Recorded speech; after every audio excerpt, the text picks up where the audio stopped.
What is real? Real is simply electrical signals interpreted by your brain. You want answers? I think I'm entitled. You want answers? I want the truth! You can't handle the truth!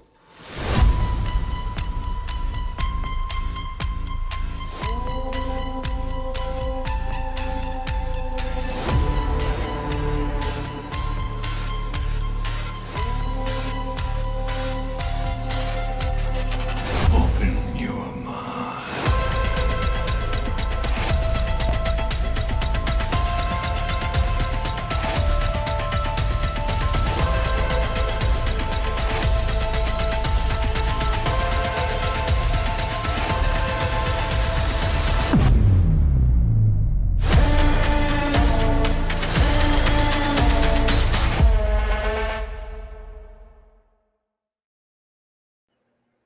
Hello, everyone, and welcome to Conversations on the Fringe.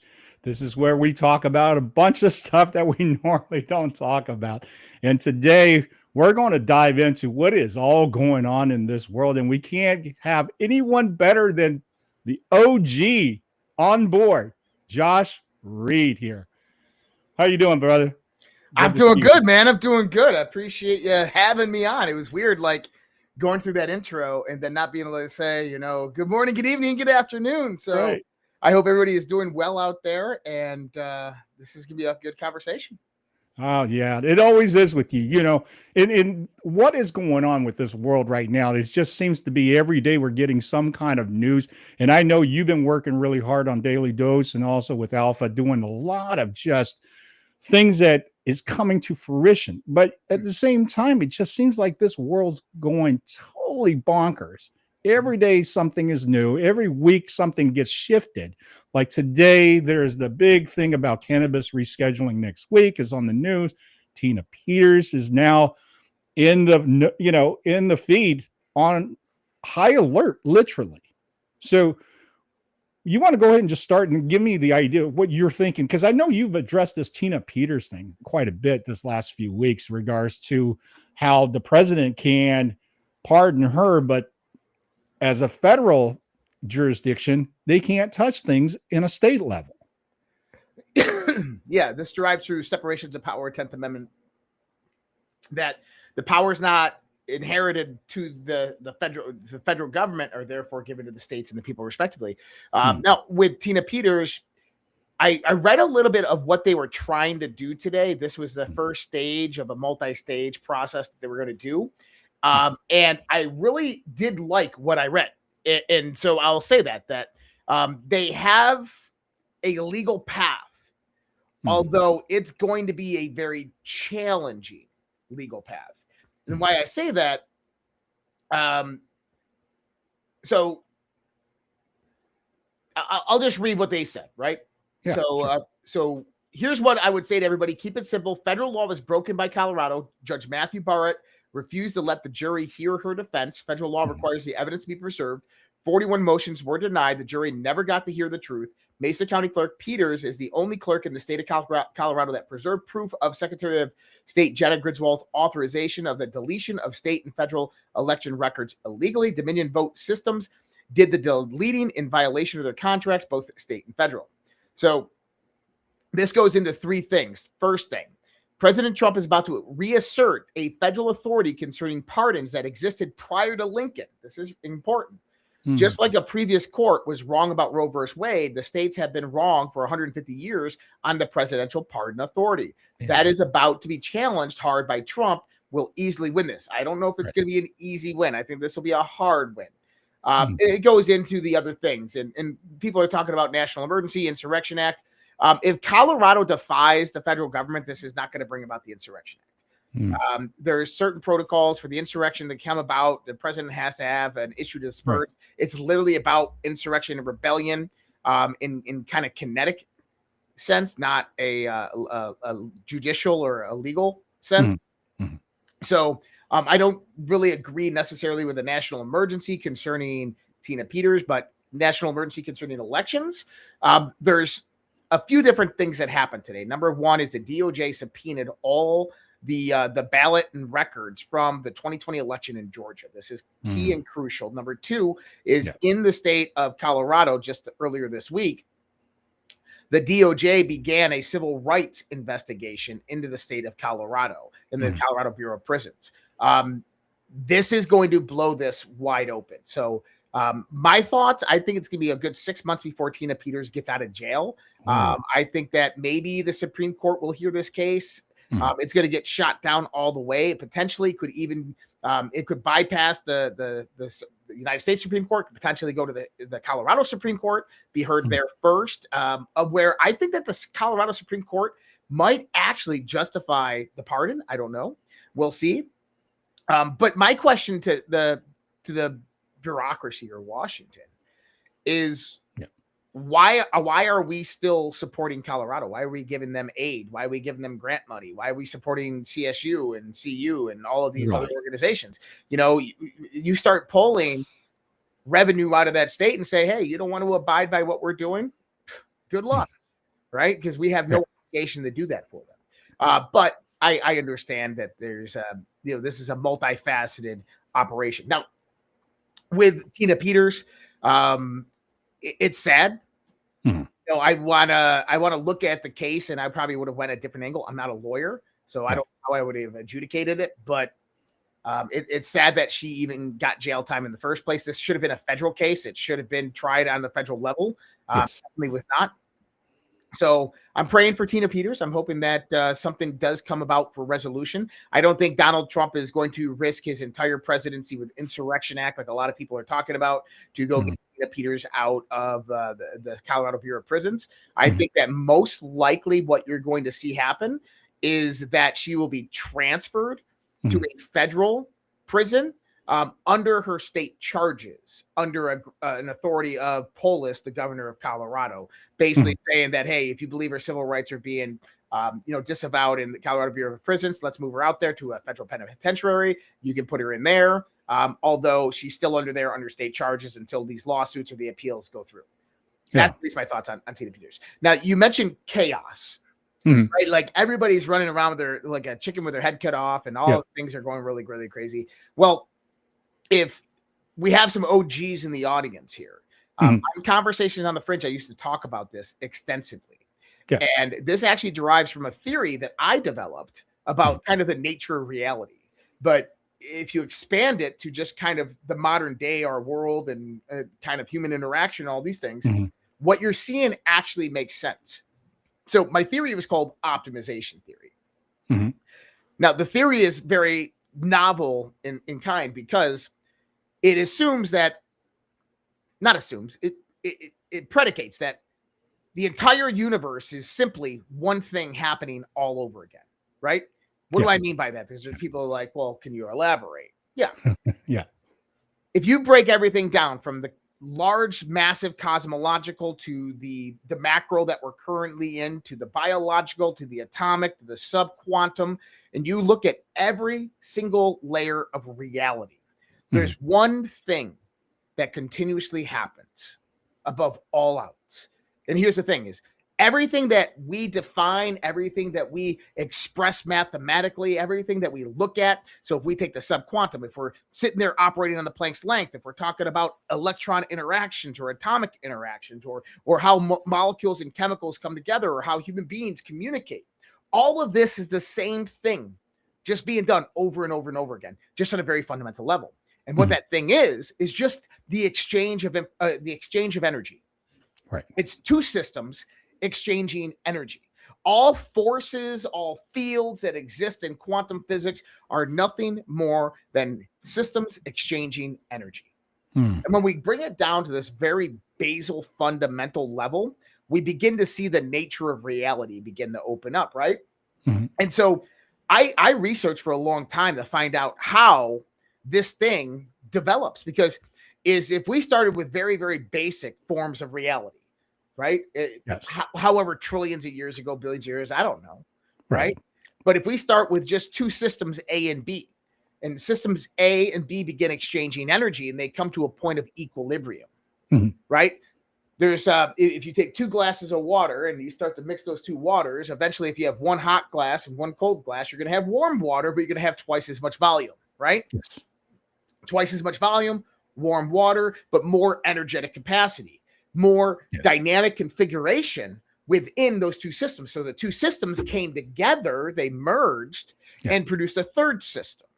So this is where we get in religion and occultism and esotericism, the thing known as the trivium or the Trinity, right? Father, Holy Spirit, and Son, Mother, Father, Son, however you want to look at it, is the 2 become one. So if we think about this in energetic context of what I'm saying, this actually makes a lot of sense, is that as energy begins to transform or transmutate, 2 systems come together, they form a new system, a third system. That third system is more structured, it's more architecturally advanced, it's more volumized. And then it does what? It goes out there and repeats that same process. Well, that next level that it's going to do is more complex. It has more internal architecture.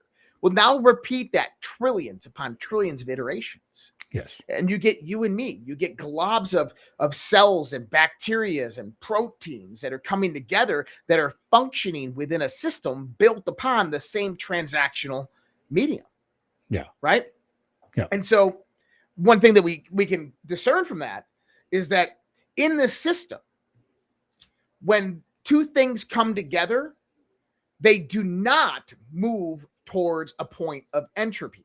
That energy isn't just lost and the system dies off and that's it. No, if we look at the entirety of the universe, every system is evolving. It's trying to advance its energetic state so that it can repeat what it did before. We actually see this within stars, right? You have stars that are burning gases, but in the core, they're developing other elements. And then eventually that hydrogen star is going to blow up and it blows all of those elements out. And then what happens? A billion years later, all of those elements come back together. They coalesce, gravity forms, and they form a heavier, dense star, which now produces heavier, dense elements in its core, only to repeat that process all again. Now, the average science would tell you that, well, that's entropy. That's the star burns out of fuel and then dies. But no, it burns out of fuel and dies. And then a billion years later, gravity begins to overtake it and it starts to coalesce again. And then it refuels, reignites with heavier elements and it does it all over again.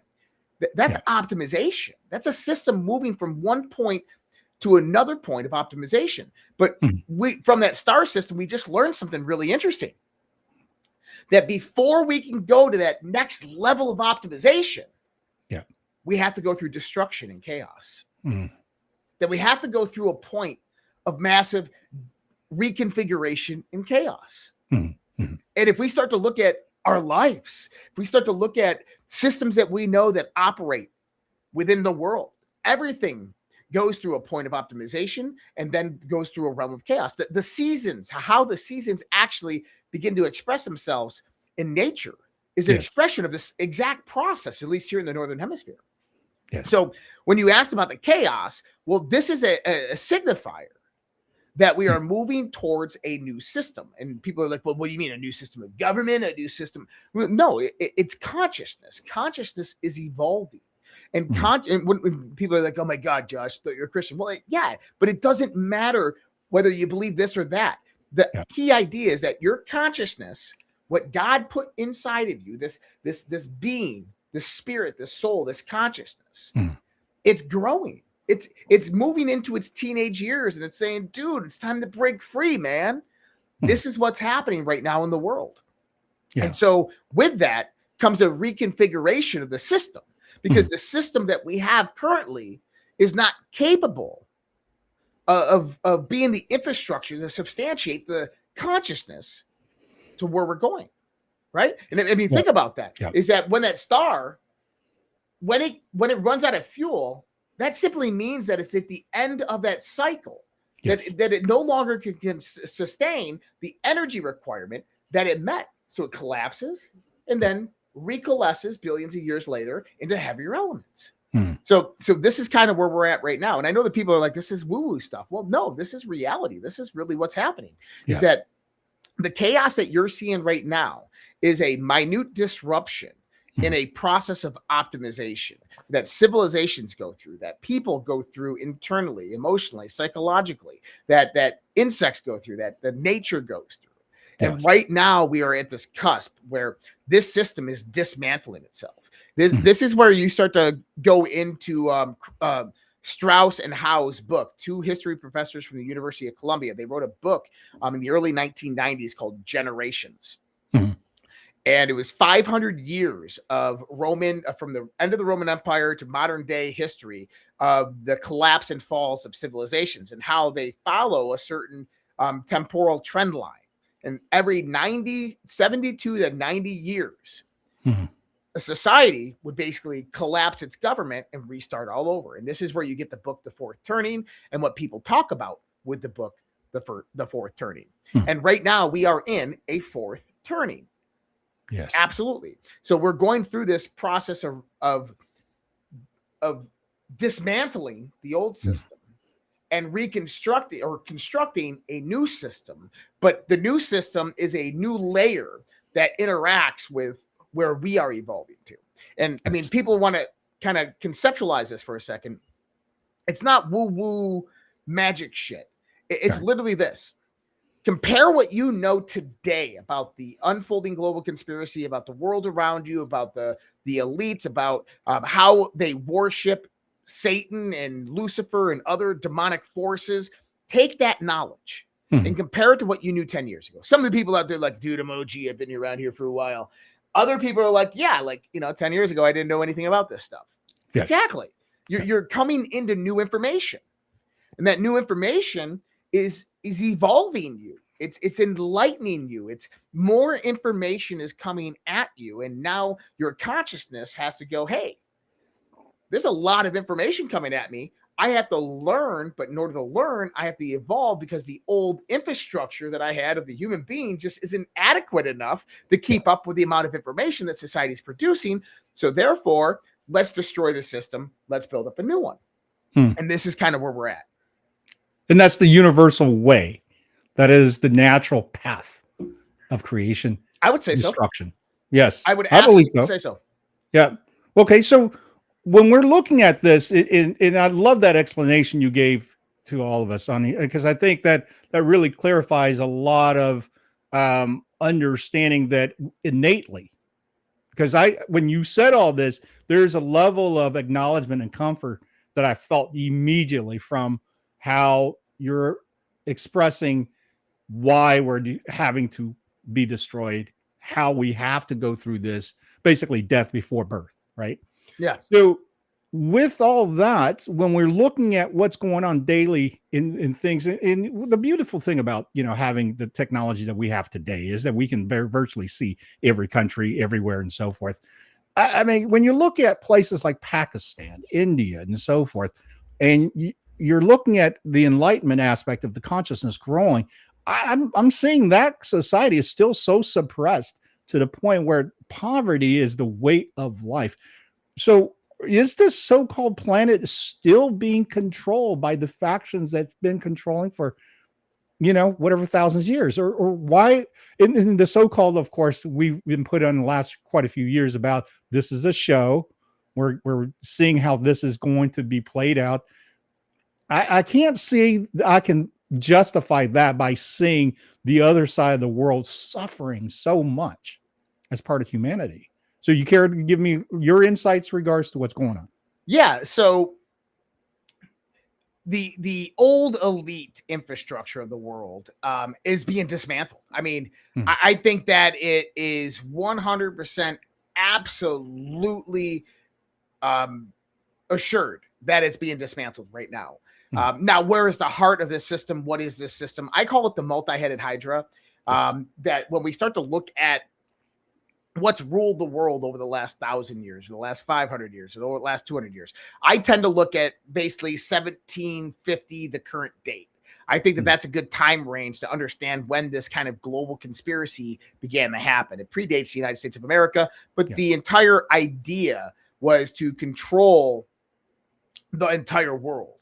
And they knew that technology was going to advance. They knew that society was changing, that populations would grow. And their objective was always to control the entire world and bring it under their occult control. And when I say that is the one thing to keep in mind about the old aristocracies, the Illuminati bloodlines, if you want to call them that, the monarchies or the global elites or the robber barons, the bankers, whoever they are, is that they have knowledge you don't have about humanity and about history, period. Yes. They know more about who we are, what we are, our history, than we will ever know. Well, maybe not ever know, but that we know now. Yes. And they know more about human psychology than you can ever imagine. And so they've utilized this knowledge over us to accumulate the wealth, centralize the power for a very long time. Now, in the late 1700s, this power force began to centralize among the British Empire, right? Yeah. And we can go look at the Rothschild dynasty. The Rothschild dynasty is probably the one faction that kind of survived throughout all these various different power struggles. Now, when I talk about the multi-headed Hydra, today it's completely different, right? Is you have the technocrats, you have Russia, you have China, you have the Chinese, right? The communists, you have the Satanists, you have the Democrats, the liberals, you have the Trumpians, you have all these various different factions. And so when you think of the heads of a Hydra, you think of different factions and different ideologies, and a lot of them work together to kind of keep this structure going towards their agenda and their goals, while others are trying to unwind it, but they typically got destroyed by the majority for the longest time. Interesting. Now, when I go back and I understand kind of the moves that the Rothschilds made, there's points of reference here. Is number one is Sabbatean Frankism. Everybody's never heard of it. It was an obscure branch of Judaism, of Kabbalah, that was developed in 1666 with Sabbatai Zevi, who proclaimed himself to be the Jewish Messiah. And he accumulated millions of followers until the Ottoman Empire came in. He had to convert to Islam, but people still worshipped him. Well, Jacob Franks comes about in the early 1700s after Sabbatai Zevi is dead, says him and his daughter, the reincarnated Sabbatai Zevi, his daughter is the Messiah, and they get millions and millions of followers throughout all of Europe. Well, Jacob Franks lived next to a guy by the name of Adam Weishaupt in Bavaria, Germany, in Hamburg, and then moved later on to Bavaria, Germany, where he met Amschel Rothschild. And so this is where you get the formation of the Order of the Illuminati, which kind of has an ideological presence of Sabbatean Franksism. So whenever you hear that, Israel is the synagogue of Satan, they're not talking. Firstly, I'm not talking about the Jews. I'm not talking about modern day Israel. I'm not talking about biblical Israel here. We're talking about something that exists in occult and esoteric circles for anybody out there that wants to kind of go that route. And right. Yeah. So they developed this idea of basically the synagogue of Satan. This is kind of what they bring about. They've had within their family bloodlines for a long time, this occult worship of what we can consider to be the dark forces. And to truly understand it at its root, these people don't like humanity. They don't care about humanity. Humanity is underneath them. They look at humanity as dogs and chattel. They believe that they are superior because they have superior knowledge. They have superior genetics. They are eugenicists core to the core. Yeah. And they have knowledge that derives from occult and occult mysticism that goes back to antiquity. So understand that that's kind of how they derive it. But in after the United States won the Revolutionary War, I mean, Alexander Hamilton in 1792, at 19 years of age, he funded the first U.S. Treasury in 1792. Where did that money come from? That money came from his uncle, Lord Hamilton in Scotland, who just happened to be on the board of directors of the East India Company. So, if you know that the Revolutionary War was fought between Britain and the United States, well, it was King George. No, it was the Bank of London and the Dutch East India Company. Interesting. Yes. So why is the East India Company then funding the first treasury in 1792. And there's reasoning behind this, or at least that I see. I believe that there was divergence within the East India Company, and that they didn't they wanted to overthrow the crown, King George's power, and this was the perfect opportunity to. So they secretly funded a lot of the revolutionaries during the Revolutionary War. But that's a conversation for another day. But this brings about the idea that, controlling countries and banks, all of this stuff, the Napoleonic Wars come about. The Rothschilds become really wealthy and powerful in and around this time frame, 1750 to 1850. Yes. In the mid 1800s, an event happened. And this is really what refined the Rothschilds: right place, right time, right money, right amount of money that they had. And this was, the Vatican was on the verge of bankruptcy. The Holy See was going out of business. This is the final collapse of the Holy Roman Empire. And they reached out to what's known as the Black nobility, the Orsinis, the Colonna families, and many others. And the Black nobility brings in the Rothschilds and the Sassoon family. The Sassoons and the Rothschild families fund the Vatican, but become the hidden arm behind the church, learning all their secrets and controlling everybody since that point in time, basically converging with the Black nobility or becoming the head family of the Black nobility. Now, it's important to note, in 1868, the Holy See actually issued a loan to the United States of America. This was just 3 years before the Organic Act of 1871 came into effect. Now, the Rothschilds and the Sassoon family, people don't know the Sassoon families. It was the Sassoon family, which was one of the top heroin, opium drug runners in the world throughout the 19th century. The Rothschilds were not too far behind them. And they converged in China together, and their family lines actually converged in the mid and late 1800s, becoming the modern day Rothschild family. But when you start to look at the Rothschild family of who they are, this is the epitome of occult aristocracy, right? Of the occult elite that have existed for a long time with one agenda, and they've gotten their tentacles out into the world. And I mean, I don't want to focus too much on the Rothschilds, because right now you don't even hear the name anymore.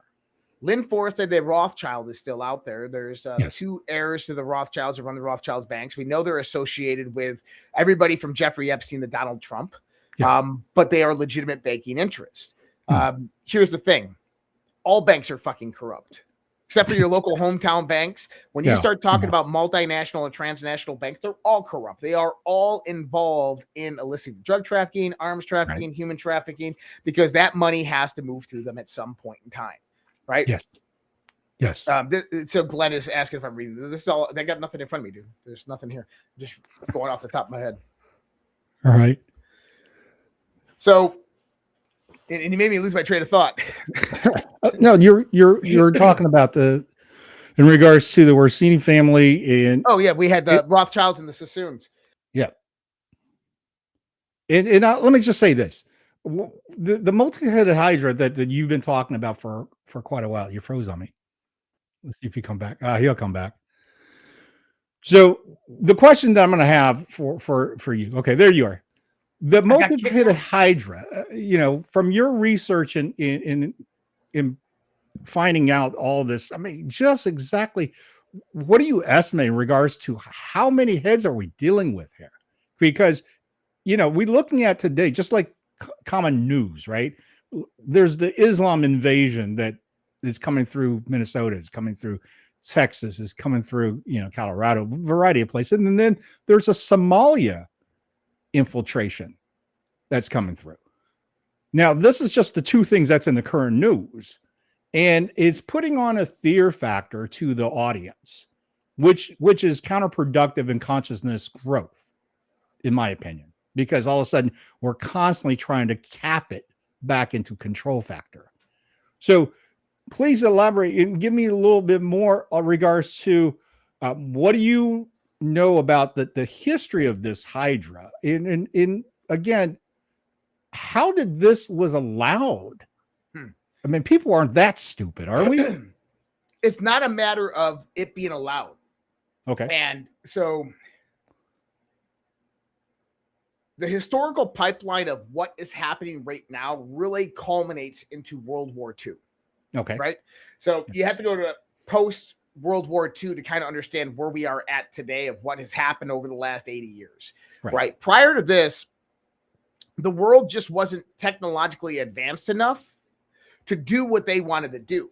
They were trying to control factions all around the globe. They were trying to control resources. They were trying to build industry. But it ultimately fails because you don't have the global level of connection and communication. But after World War II, I mean, you got radio, you got radio, you got electricity, you got radar, you got all these things that interconnect us. And this was really that point in time where they could push that industrial button because they had just seized all the markets. People are like, what do you mean they seized all the markets? Well, backtrack a little bit. So you mentioned how many are them, the multi-headed hydra. You have Dr. John Coleman talks in the Committee of 300 about 300 families, the Black nobility, and how they do it. I would evolve it way beyond that. I think that it's well beyond 3,000 or 300. I would say probably close to 1,500 to 2,000 people globally are within this multi-headed hydra. Okay. And are they all humans, or is there something that is not of this earth that's involved in this multi-headed hydra? So I would say that the multi-headed hydra is absolutely just humans. Okay. Now, is there powers that they rely upon, or demonic forces, or interdimensionality, or extraterrestrial? Yeah. I would absolutely say yes. There has to be. David Whitehead and I did a show with David Icke one time. Yeah. And it was about the hidden hand behind the scene, or the web that has no weaver, right? And the conclusion that you come out with when you start to look at this from all different angles is there has to be this hidden hand that is guiding these factions to where they're going. Now, going into the factions, I think about 1,500 to 2,000. And I don't mean families, I mean people that kind of control the world globally, the Bilderbergers, the World Economic Forum, United Nations types. And here's why this whole thing is collapsing. Number one is it goes back to the Blockbuster Video, right? Is that Blockbuster Video failed to adapt to technological changes as they were happening. Well, the same thing with the same old guard infrastructure is they failed to adapt to the psychological and technological changes that were occurring in society. And therefore, they became weakened and a stronger counterpart rose up in its place. Now, when you start to look on the global stage and you ask, are they still there? Yeah, they're still there. I mean, I don't believe that the stuff about people getting executed in Gitmo and being replaced by clones, you know, if that was really true, there's one simple question.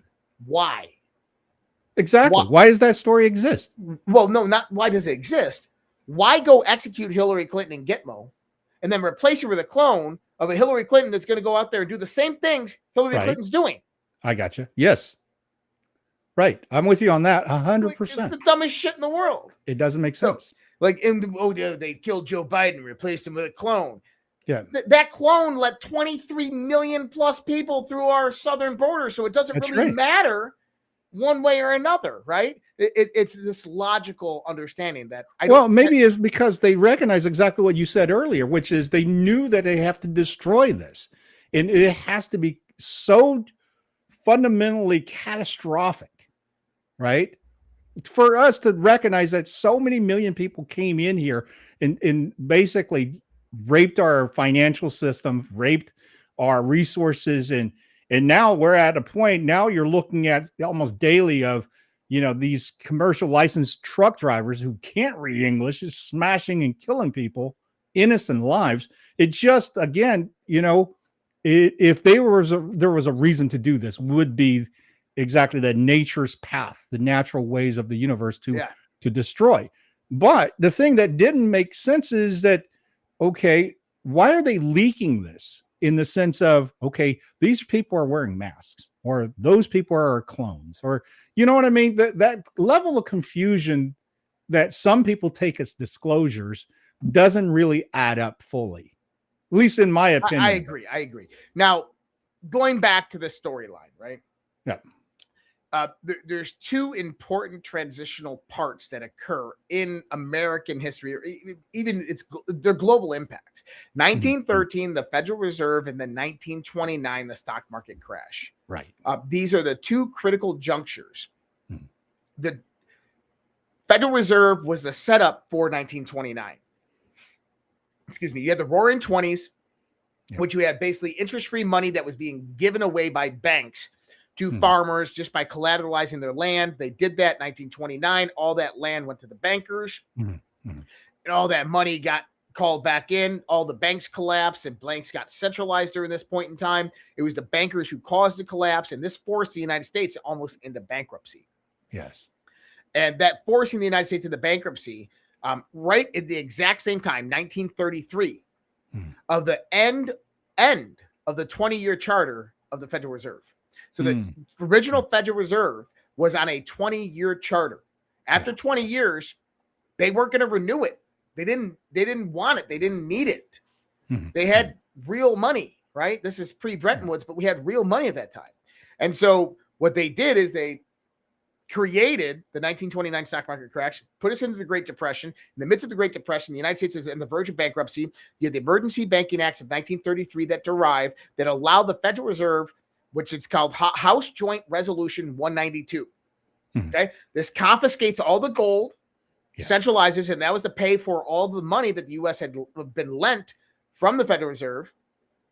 And then allows a new type of currency called the Federal Reserve Note to be issued. And this is where they started to control our currency from that moment on forth. And that was the clutch of globalism. And this is why after that happened, 1933 is the same time that Nazi Germany's rising up, right? So you get World War II that kicks off. 1941, we enter World War II with Japan after Pearl Harbor. Yeah. And obviously World War II ends thanks to Russia, thanks to the United States' involvement. And right after, what happens? The massive inflow of capital into the United States of America, and the what is it? Post-industrial revolution begins to happen. You begin to have massive innovation, electronics, computers, the modern world, cars, and we skyrocket into prosperity. But it's short-lived because we're at the beginning of a fiat currency at this point in time, but we're still in the Bretton Woods Agreement, so we still have a backing of gold all the way up till 1971. And that's when Nixon took us out of the Bretton Woods Agreement, and that all collapsed. And these were just strategic moves for an agenda. But in the midst of all of this, while all this was happening, that's just the economic aspect of things, right? You have to look at economic, energy, population, security, information, health, right? All of these things matter in the context when you're talking about an agenda. And one of the things they did to dominate those is that you had the Club of Rome in the early 1900s brought about the Chatting House. Chatting House is another variation of something that we know of today as the Council of Foreign Relations, right? Okay. So the British Empire realized that the only way to control the United States of America, when we say British Empire, what we really mean is London. Right. The London bankers, the Rothschilds, when they say crown, all I want you to think about is aristocracy, bloodlines, Rothschilds, because that's really what it is. But they realized the only way to control the United States of America was through institutions. And so they began this massive inflow of institutions. This is why you had the League of Nations created by the European nations. This is why you have the United Nations created by the European nations. The United States joins. Right? And you get this institutional inflow into the United States of America in post-war times that helps to navigate this young U.S. government through these troubling waters of the world with the help of the British. And they bring all of these people into the Council of Foreign Relations, later on the Trilateral Commission. And this allows them to begin influencing foreign policy, domestic policy, laws, and how all of this evolves, basically controlling the United States of America into this point. So after we left the Bretton Woods Agreement, now we have a declining dollar. We have a true fiat currency, which is going to devalue over the next 100 years down to near nothing while it inflates hyperbolically. Right. And this was their plan. They knew mathematically by implementing that in 1971, 1972 timeframe, that by the time that we got right here, 2030, it would be done. It would be done as the global reserve currency, and the world would be ready for a new one, which they call CBDC. So these people are very methodical. They've created an agenda that's gone out for a very, very long time. Who they are, I always think of the movie Casino. You remember the movie Casino? Oh, yeah, absolutely. And at the end of the movie, you know, the money arrives at the airport in Colorado, and it's in suitcases, and they take it into the garage and they pull it down. They're sitting at a little table in their suburban neighborhood garage, and they're counting their money.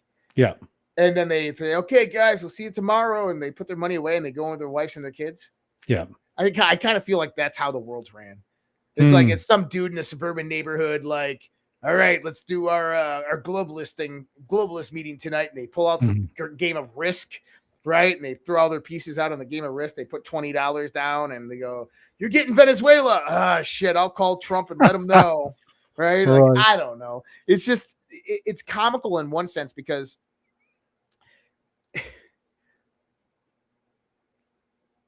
of this. You ever heard the quote, "Don't take life so seriously, you're never going to get out alive"? Yes. Yeah. It's something I live by. And, you know, well, everybody is like, you know, you're just saying this. "Oh my God, the world's on fire. Oh, you know, where's the arrest? Where's this? Where's this?" I'm just like, enjoy it. This is life. Right. You are living through one of the most transformational times in the epic of human history. Yes. Enjoy it. Relax. Take some deep breaths. We've waited this long. Trust me, it's going to get a lot better. And how do I know it's going to get better? Dude, we're God's children. Listen, God always provides. Trust me. It's just let it happen. Let the experience happen. Life is wonderful. Life is great. And things are going to be pretty damn amazing in about 10 damn years. But we have to get to that point. We have to go through the chaos. We have to go through the minutia. And when we start to realize that this is a patternized cycle that we're going through, just sit back and relax. Let the chaos ensue, right?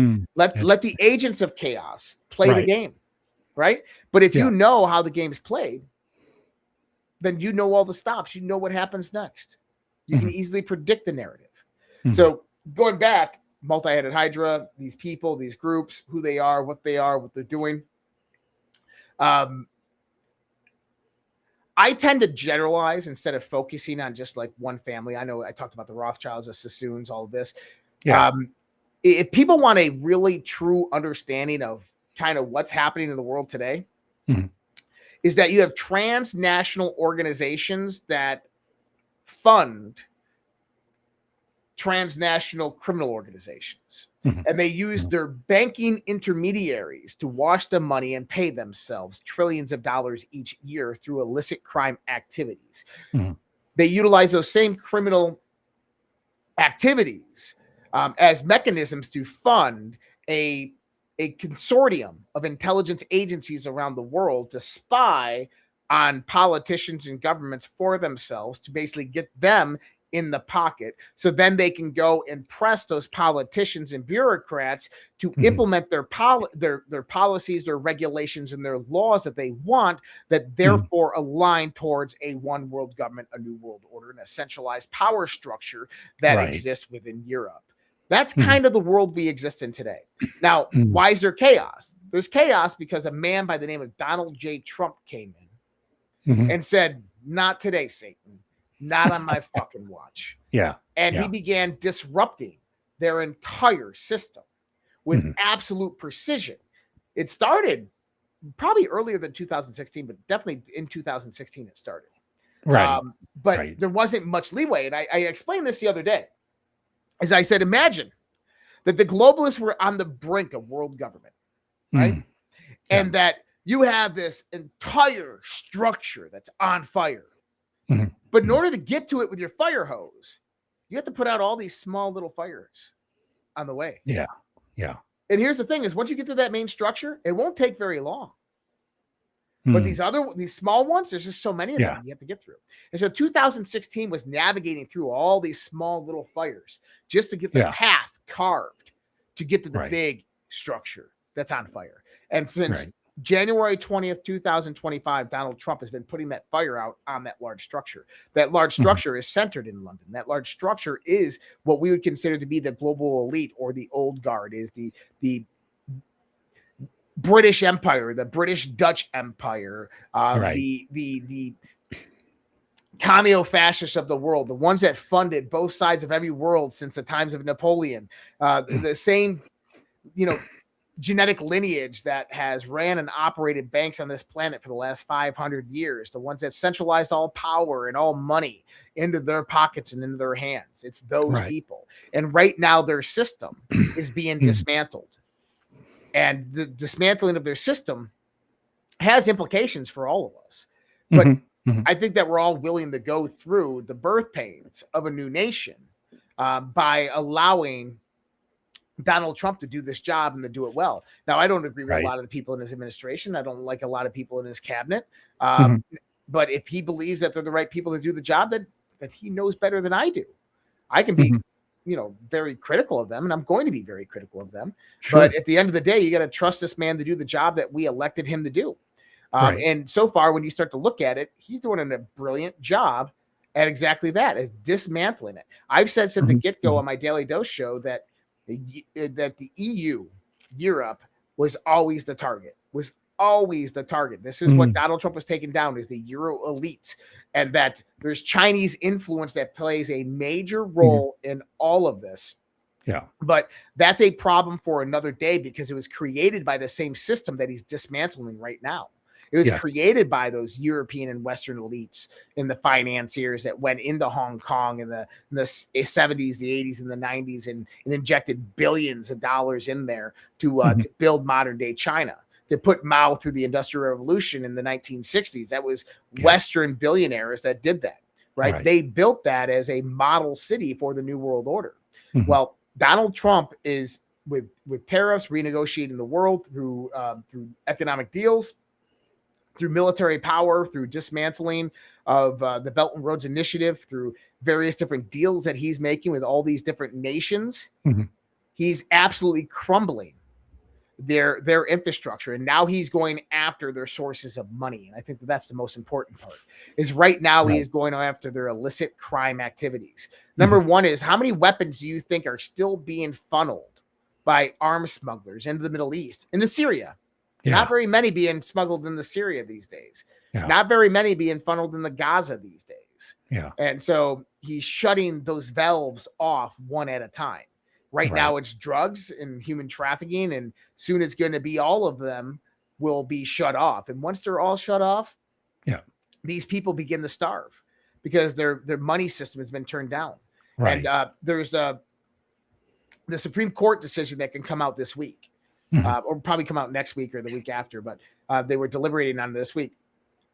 And if they align with Donald Trump on this, this is the nail in the coffin. This is the final nail in the coffin, to where he'll be able to fire all of a lot of these deep state holdovers. And once you can fire those deep state holdovers, you can get rid of the infiltration that's inside of our own government. At the same time, you're dismantling the money channels of the intermediaries between our government and institutions. And then you can also prosecute those institutions. That multi-headed hydra, that faction, is disconnected. The neck is cut off. And that's what he is going through. He's going to cut the head off the snake. I think this year, especially, that we have been exposed to see how much corruption actually is in the bipartisan House. And it's beyond what I actually expected, because of it didn't show itself anywhere near as deep as the corruption that we're now seeing. The amount of tax dollars that we all been taken from funding so many things throughout the world that we're against. But the thing that's really alarming to me is, how do humans consciously take money and go into destroying your fellow mankind? especially the presidency previous. I mean, we can read back all the way to late 1800s to 1900s before the 1913 incident, because it didn't just happen with Wilson. It was set up. The thing is, what is your opinion of this? I mean, to me, the argument is, oh, well, a lot of politicians are blackmailed. How? Well, they were blackmailed because they're in compromised positions. They were drugged, and all of a sudden they're in these activities with pedophilia, whatever.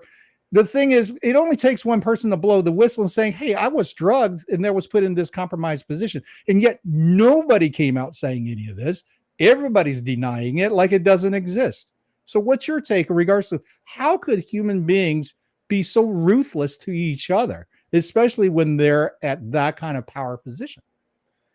Well, I think it's 72% of everybody that serves in Congress is a lawyer. Oh, man. So you're not starting with the cream of the crop here, okay? Right. I get that. The moral fabric has already been fractured by the time they get to Congress. How do you compromise an entire nation of politicians? It's not hard. I mean, literally, you just give them a little bit of money, you give them a little bit of power, you let them taste fame a little bit, and they're all yours. I mean, I think that we underestimate the power of money and power. So everybody can be bought. I don't want to say everybody, because I don't think that everybody can be bought. Yeah. But I will definitely say the majority have a price, right? The majority will absolutely acquiesce to money and power. I mean, take the average person and listen to this show right now. If someone came up to you tomorrow, they opened up a suitcase with $20 million and they said, hey, I'm going to give you this $20 million. You do whatever you want with it. Tomorrow, there's going to be an audition in Hollywood. I need you to go out there. You're going to audition for it. You're going to become a famous movie star. And then you can run for political office. You can do whatever you want. But you only have to do this one thing for me. Would you do it? Well, again, that's the morality of the individual, isn't it? Well, the question is what's that one thing? Yeah. Okay. But at that point in time, do you think the person being offered that gives a shit? Right. I'm with you on that. Right? I mean, at that point in time, they've weighed this one negative against this lifetime of power and fame and money. That's a hard one to bargain with. And so when you're looking at politicians or Hollywood or famous people or even global elites or CEOs of large companies, this is how it happens. And 9 times out of 10, there's no blackmail needed. Interesting. The blackmail really comes down the road when you realize that they figured out the trick, they know the game, they understand how to play it, and now you need them on your side. Now you need them to align with you. Right. And they're comfortable by taking that and empowering themselves with fame and fortune and so forth that let everybody else suffer. I mean, that to me is so ruthless. I don't think, maybe that's just the way I am now, because I know when I was in my 20s, I probably could take that money and couldn't give, crap about anybody else because of the empowerment. And again, that goes back to, because I had a fractured paradigm regards to self-worth, self-importance, and all those there things. You go. Right. But here's the key is now you're different, right? Now you're different. You grew up, you figured things out, you understood how the game was played, you realized what life was. Now, would you take that same deal today that you would have in your 20s? No. Right. The deal would have to be completely different, but you'd still take a deal, right? But it would have to be on kind of your own terms or agreeable terms. Right. But in your 20s, you would have absolutely taken that deal. And then by the time that you're this age, if you did take that deal, you'd know how to play the game. You would understand the game. Where if someone tries to influence you again, it's like, well, you better come back with another suitcase, but with a lot more bills in it or something of that nature, right? Now they want to get you in a hotel room. They want to put the 45 in your mouth. They want to bring the child in there and they want to get you on compromise because now they control your ass. Yeah. Because you bit the hand that fed you. Yes. Right. Right. So I don't think that it's to me, I don't think that it's surprising that the majority of the people in politics are bought and sold. Now, do I believe Donald Trump is bought and sold? Fuck no. No. I mean, listen. This guy is not bought and sold. This guy buys and sells. Yeah, okay? exactly. I want people to understand that that Donald Trump isn't bought and sold by Israel. This man buys and sells countries. You have to. Right. I don't think people can truly understand the mind of somebody like Donald Trump. Right? Yeah. This man, he inherited what he says 10 million, but it was more around $100 million from his father. And he turned that into like $3 to $4 billion. Right now, he has like a $3.8 billion net worth. That's astronomical, right? Astronomical just doing that. But he's been a billionaire for a very long time. He's been wealthy and influential for a very long time. And when you have that network for a very long time, you're able to begin putting things together, knowing how the game works. If you know how the game works, you know that you need security, you know you need a small army, you know you need this or that, right? You start to build that out. This man's had 40 years of building out an infrastructure for himself. Right. You don't think that he has his own clandestine intelligence agency? You don't think that he has people and spies everywhere in the world? Yeah. Come on. The billionaires do. Him, Elon Musk, they all do. And so when we say that, oh, well, Donald Trump is bought and controlled by Israel, get the fuck out of here. Like, listen, Donald Trump, you don't control a man like that. Right. I'm sorry. You don't control a man like that. And you want to know a prime example of that for anybody out there that thinks that Israel controls Donald Trump? Yeah. Saudi Arabia, UAE, Qatar, Turkey, look at them. All have some sort of defense agreement, the United States of America Defense Cooperation Agreement, or an alliance ship, all surrounding Israel. And Israel has said nothing since the peace deal. And why is Israel in the news this whole entire summer? And we got very excited because we were saving Israel for last. And all of a sudden, it didn't do much. It just kind of got put on the side burner again, and everything else started to rise. That's why it's so confusing, and in a sense also creates such angst, I think, amongst the society. Because now we're getting, again, daily feeds of separation, daily feeds of domestic violences in local communities. I've never seen America be this out of control. And I've been through the 92 riots. And what do you mean, America? You mean Americans, as in like the division between the left and the right? I think there's that. I think there's also the real daily today of the infrastructures of, like, for instance, I'm in Texas, down near Houston. I'm talking to people who grew up here who don't want to go down to Houston anymore because of the level of crime. The street crimes has escalated. The so-called local politicians and local governments are absolute corrupt. I've never seen the level of so much selling out by the local politicians in America. Maybe it's because we were all somewhat asleep, living our own lives for the last few decades. And all of a sudden this decade, boom, hey, let me show you this. And all of a sudden collectively, we all came to it. But again, looking at what is going on in Minnesota, right? With Tim, with all that money is going out, with Omar. I mean, this was talked about for a few years. All of a sudden, this week has made it an impression almost like, okay, we're about to hang these clowns. You make a good point there. Minnesota, Colorado, these are great ideas in the context of, we've been talking about this for a decade. 4 years minimum. Colorado's corruption, Minnesota's corruption, but now the hammer is coming down. And why? It's goes back to your chaos thought.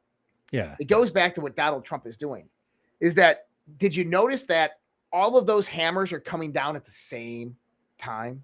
That it's coming down on all the corrupt states at the same time, all the corrupt governors at the same time, all the corrupt politicians at the same time. It's coming down on all the corrupt nations that are killing Americans through poisons and biological warfare or chemical warfare. It's coming down on all the other nations around the world economically. In some way, shape, or form, anybody who is an enemy to America is feeling some hammer come down on them right now. and that's by design. Yeah. And while this is going on, I think there's still a level of discomfort, because as much as that, okay, it's coming out, and it always seems to be that it reaches a certain level and then it's gone. It's like going out with your girlfriend in high school, you're heavy petting, and all of a sudden she goes, sorry, we're not ready yet. Right? Yeah. And that level of, it's extremely discouraging, because we're almost there on the brinks of it. We've been exposed to it. So let me ask you this. I mean, you host your different shows, Miracles Online with Kat, right? Yeah. You would probably say Kat's your soulmate. Right?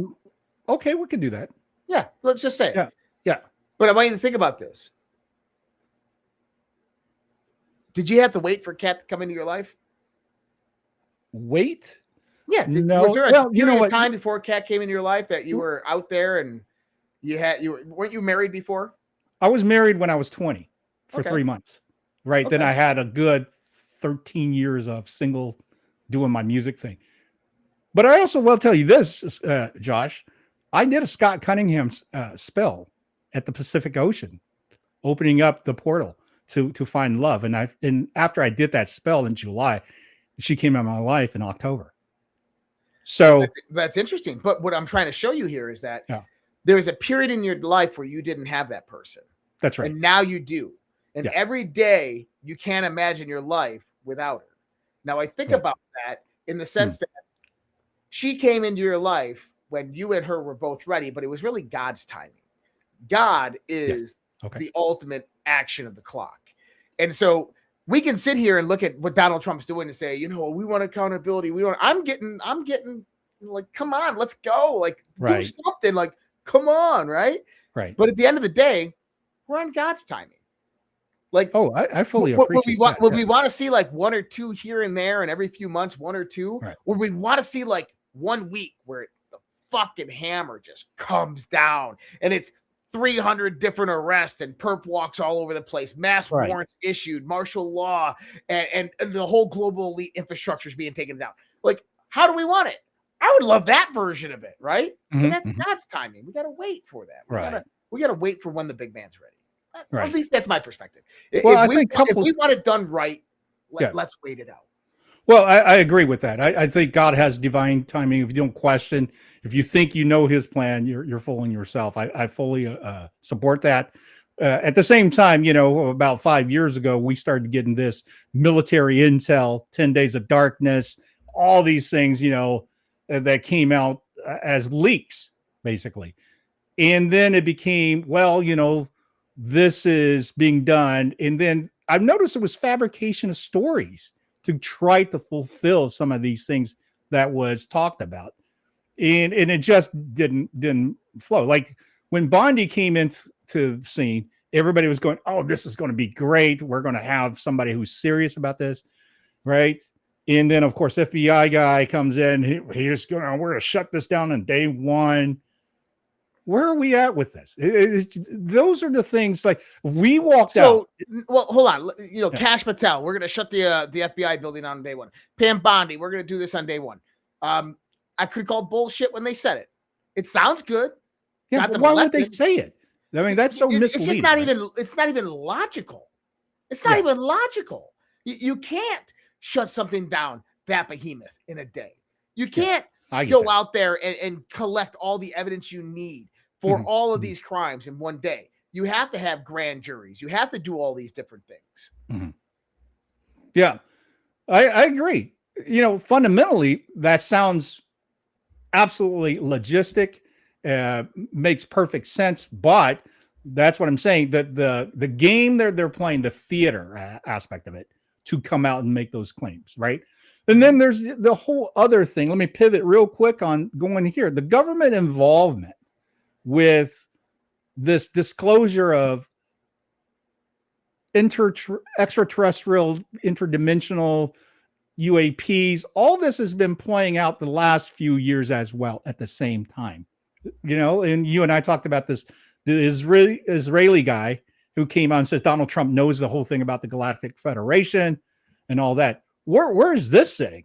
I mean, is everybody sitting around a round table in their spacesuits looking down and going, yeah, well, that's pretty funny. And then, of course, we get this, well, humans are containers. That's why they get no respect, right? Our consciousness come into this biosuit, and then if the biosuit gets destroyed, they don't die. They just move on, but the biosuit is just a container. So if we're getting fed with all these type of little nuggets and so forth, it's extremely diluting what's going on, I think, in regards to, okay, how are we focusing as humanity? How are we bettering ourselves? How are we being compassionate? Because if you look around, it doesn't seem to be we're really hitting any of those marks at all, at least not on a regular basis. That's my point. Share with us what you think about this other race, because, don't we have underground facilities and bases that has multi so-called security points where there's levels that most people can't go to because of that, the reverse engineering with other beings from other places that is assisting? Possibly. I've never been there. I have never experienced it myself, so I don't know. I've heard stories. I know people who've claimed to have worked on them. Right. Do I think it exists? Oh, yeah. I absolutely think it exists. Do I believe that we're ever going to get any level of disclosure on it? Not really. And what is that? Why do you think they want to keep on hiding that? Because of probably what they're doing there. What do you think they're doing? DNA manipulation, making biogenetics, hybridization, probably stuff even crazier. I don't know. Right. But I bet you that if there was complete and total disclosure, humanity would probably rise up against those people and kill them all. Yeah, interesting. It's probably that bad. I only know what I've experienced. I only know what I've been I don't even know what I've been told. I can only correlate with my experiences. Right. What I can tell you is that there is absolutely some type of presence that is not human on this planet that's influencing humanity. Hands down, 100%. Right. Okay. Yeah. Is it benevolent or malevolent? Right. I think that there's multiple. I think that there's some that are benevolent. I think there's some that are malevolent. I think that are they extraterrestrial? Are they interdimensional? I don't think there's a difference in that. Okay. Are they human? Or are they subterranean? I don't know. Right. From what I've heard, that they look a lot like us. Yeah. Was there an ancient civilization on this planet that is still here? Possibly. Right. Would I like to know more about all this stuff? I absolutely would. Do I think we're ever going to learn the truth? I think we're going to learn about tidbits of it. 5% here, 10% here, a little bit here. But I think, and I think that this is a safe bet. By 2027, by the end, I'll say by the end of 2027, we will know that we are not alone in this universe. Right.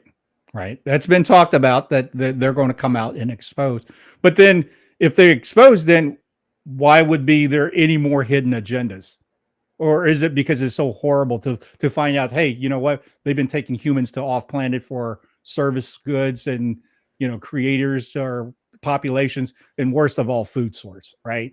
But then at the same time, we're already experiencing what we're hearing here on this planet, that humans are being used as food source. And this is not something that's new. I heard this when I was a little kid in Taiwan. Yeah. This has been in Chinese mythology for I don't know how long. Stories of children being eaten. Well, we got to taste good to somebody. Especially, I'll say this. My family came from China in that so-called running away from the communism, right? In the late 48, 49, around that period. Okay. At that time, there are a lot of famine and desperation. My family, grandfather, grandmother told me stories about cannibalism because of it. And they told me the stuff that was so horrible. I just can't believe that they had to go through. Like grandpa was a military like a sergeant, somebody was in charge at age 15, because if they didn't fight, they were going to be captured and killed. Right. So when I hear stories like this, and then of course they tell me old country stuff, I mean, things like werewolves and things like that. And I know everybody's going to go, what? Chinese werewolves? What the hell is that about? There are things that I've read about since I was a little kid that the Western civilization never even touched, right? The dragon that comes out that eats people from the village and all those things. And these are some of the traditions that somehow, like lantern days and things like that, came about. To me, when you look at all the across through, let's say, Polynesian, Asian area, you have the Nagas and all that, it almost seems like, okay, there's a history trail of this. You go to Japan, there's a history trail of that. You come to America, the Hopi Indians talks about things, you know, it just seems to be, there's so much information that we actually have on this planet that we're dealing with realms and beings that is not just like us. Agreed. I 100% agree. Yeah, no. Are they in charge though? Are these the clowns that is making our life miserable? But you know, there's been also, I mean, the Hopi Indians didn't talk about an evil. No, they didn't. They talked about an equal, a race that taught them instead of eating them. Right.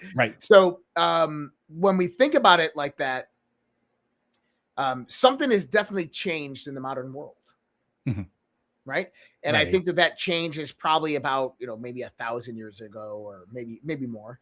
But could it change again? Could it go back to that old way? I think that there's a very good indication that contact is not too far off. And maybe the contact is new to us, but it might not be new to other people. Meaning other planets or other races outside here? As in other people here. As in that the contact might be new to you and me. Oh, gotcha. Hearing it for the first time, but they might have been here for a very long time. So the factions that's controlling us, that is the little small collective group, they could be definitely not only on par with them, but being actually in association with some of these people. Yeah, exactly. Right. And here's a theory that I wanted to throw at you, and I want you to see if you know, what your thoughts are. Human beings like us, we have this period of time as kids that we grow and adapt, and this is where the most vulnerable aspect of it, because I think their consciousness still can reach back to the origination of the universe and so forth, or memories and things as such. You can compartmentalize those things by having trauma. In basically shutting off those kind of openings, such as sexual abuse, which is prevalent in this society globally. And I have evidence of a guy who told me stories regards to how he was engaged, if you will, these situations when he was a young kid, 9, 10 years old. Now he's an adult. This adult has the worst moral behavior in sense of decision making, cheating on a spouse, those type of things. And one time when he got really excited, I kid you not, his eyes went into a slit. I literally saw this right in front of my eyes. And another phrase that he would love to use all the time, and I thought extremely weird, because he's the only guy I've ever heard use this, is, yeah, she was hot. We fuck like snakes. No, what human beings say things like this? Right? So that gave me the impression that as human beings, are we really containers? And if we can compartmentalize our own personal spirit or our potential, then another energy, another style of being can come in and infiltrate and literally take over the DNA. Your thoughts on this? I mean, we've had historical counts of possession, and obviously it's the Catholic Church. It believes in it so much that they have exorcists, right? I think it's legitimate, but to an extent. I don't think it's a permanent thing, at least in my mind.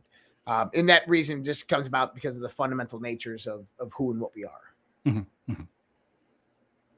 Well, I bring this up because, I just see so many people seem to be unconscious in regards to doing harm, or unconscious in regards to self-centeredness, right? Like, for instance, you see people go to retail stores demanding things that they have really no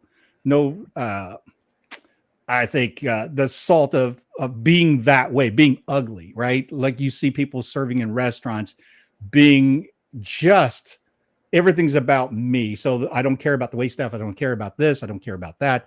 And you see this throughout. Kids getting stabbed in class.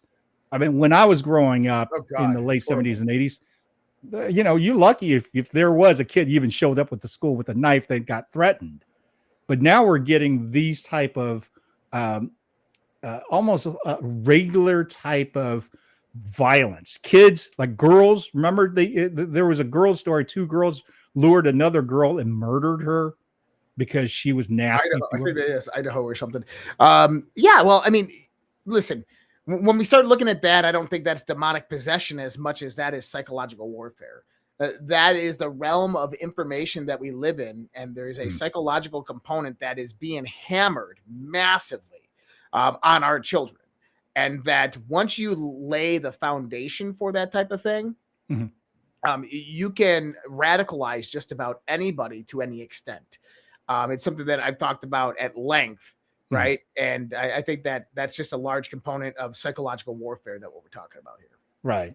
But the thing is, the bigger picture of the controlling of the energy of it. I mean, it isn't just like a dark gloom cloud just fell. Oh, no. Right? It's definitely a dark cloud, and there's definitely some type of dark force that's manipulating it. But I think that the dark force comes about more through the intentional act of the deception that is being brought upon them. Interesting. Kind of like a how do you put it, right? Like, kind of like a cloud that begins to get darker and darker and darker as more attention is given to it. Right. That's just the alignment of the energy that pulls that in and makes it more and more powerful. But that's primarily the psychological warfare that is in effect. Right. And okay, so let me just take this as we're running up in time. Let me just finish off this with you that we talked about right before it came on, which is CERN, right? Sure. Which is this hydro collider that brings energy and discovering the God particle, and they selling us a bill of goods for the longest time that this place was the breakthrough of our dimensions. And recently I'm starting to read more and more stories in regards to there is contact with interdimensional beings through CERN. So give me your opinion in regards to what do you think the whole reason why CERN even exists? CERN is so number one is CERN is a particle collider, right? A particle collider that utilize massively extensive magnetic fields to contain very, very small particles and then accelerate them to the speed of light and crash them into each other. And then you have computer simulations and gels of which you can look at, and you can determine the oscillatory and vibrational nature of those gels, of what kind of branched off the mass and the missing mass, the remaining mass, all these different things. And you can kind of get a glimpse of the early universe or the quantum state of things, or at least how things interact at the quantum state. Now, CERN being an interdimensional portal, I think it's plausible. Shit, man. Number one is it's a particle accelerator. It's not an energy generator, okay? But it does take a massive, immense amount of energy to actually produce it. Could there be other projects going on at CERN that we don't know about? Absolutely. I mean, can smashing particles together at the speed of light generate, an opening to a portal to another dimension? I don't think so. Not at the level that they're doing. I mean, if we're talking about, the gigawatts of energy that it takes to just move a few different particles, like, and we're talking like 2 particles at the speed of light takes gigawatts of energy to move it to the speed of light. That's a lot of energy for a very, very small amount of mass. Right. Now, in order to do something like creating a black hole, you're talking magnitudes, 100 magnitudes greater in energy to do something like that. So just the idea that CERN itself could do that, and not from what we know about it publicly. Yeah. I can definitely tell you it wasn't not from what we know about it publicly, but could it be something that they're doing underneath CERN? It could be something that was built alongside CERN. Oh, absolutely. Yeah. Are they utilizing interdimensional portals or these types of things? I don't think they need CERN for that. Or maybe CERN was a cover-up for a Stargate that they found in Turkey, or the one they found in Iraq, or the one they found in Ukraine. Sure. Right? Like, because I know they found them. I've heard that they found them. So maybe they needed a large energy source. They needed a way to cover this up. Maybe it creates a massive distortional time-space distortion. So they needed a large square area to contain it in, but a massive power supply. That would be the best place for it. CERN. Yeah. Right. Or underground facilities. So to wrap up with the interdimensional aspect of it, here's something that my question to you is something that you're familiar with and I'm familiar with. Under the influence of LSD, do you believe that we actually can assess interdimensional and witness interdimensional beings? Yes. I wouldn't say LSD, but something more stronger. 5-MeO DMT, dimethyltryptamine. Absolutely. Yeah. I think that the only thing that separates us and all other consciousness in this universe is simply our perceptionability of consciousness, our state vibrational rate of which our consciousness is at. I was listening to a good scientist the other day on a podcast. Yeah. MIT. He's a cognitive scientist. And he was talking about his theory, which I don't necessarily align with his theory, but he kind of aligns his theory more towards a scientific perspective of conscious evolvement, and that's fine. Yeah. But one of the things that he said really intrigued me. He said, what if traveling to the nearest star system that's 4 light years away, that would take us right now in our fastest ship, 100,000 years to get there. What if it was as simple as just blinking your eyes? What if the distance in mind is nothing? Yes. And he said that we're working on those technologies right now at MIT, and they're very possible. That's amazing. Yeah. Yeah. That's amazing. That's awesome, Josh. You're the OG, sir. I'm telling you, every time I sit and talk with you, I learn something. I follow you. So what's going on for you in Alpha and Daily Dose and all that coming up?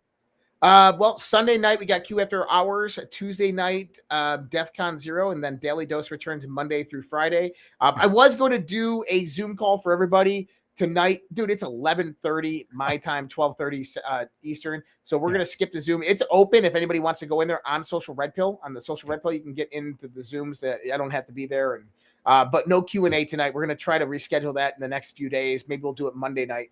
But time got away from me tonight. I was at my son's wrestling match. So, and I'm exhausted. For anybody out there who knows my schedule, you can hear it in my voice. I'm just absolutely exhausted. So, but yeah, so a lot of things coming up next week. And you're going to be doing conversation on the Fringe next week, aren't you?